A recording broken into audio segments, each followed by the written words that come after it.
First junction நேயர்களுக்கு பிரபல திரைப்பட இயக்குனர் பாரதி ராஜா அவர்களுடைய மகன் மனோஜ் அவர்கள் இன்று மாரடைப்பால அவருடைய இல்லத்துல மரணம் அடைந்தாருங்கிற செய்தி அதிர்ச்சியா திரைத்துறையினர் எல்லோரையுமே கதிகலங்க வச்சிருக்கு. 48 வயதான மனோஜ் மாரடைப்பால அவருடைய இல்லத்துல இன்று மரணம் அடைந்திருக்காரு.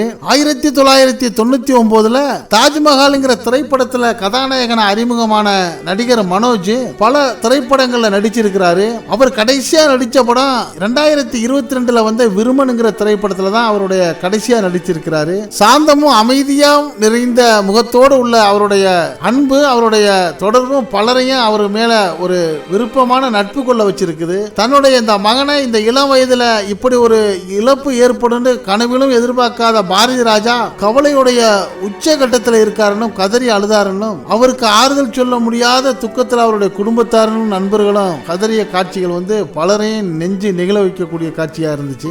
மனோஜ் அவர்களுடைய இந்த இறப்பு திரைத்துறையினர் மத்தியில பலருக்கும் பெரிய பேர் அதிர்ச்சியா இருந்திருக்கு. இந்த மனோஜ் அவர்கள் அமெரிக்க நேஷனல் பிசினஸ் யூனிவர்சிட்டி பல்கலைக்கழகத்தில் முனைவர் டாக்டர் பட்டம் பெற்றவர். இவர் பல படங்கள்ல நடிச்சிருந்தாலும் சமுத்திரம், கடல் பூக்கள், விருமன் போன்ற பல படங்கள்ல நடித்திருந்தாலும் அவர் நடித்த ஒரு பாடல் காட்சி எங்கே அந்த வெண்ணிலாங்கிற அந்த பாடல் காட்சி கோடான கோடி ரசிகர்களை ஈர்த்த பாடல் அது. அதுல அவர் கதாநாயகனா அந்த பாடல்ல நடிச்சிருக்கிறது.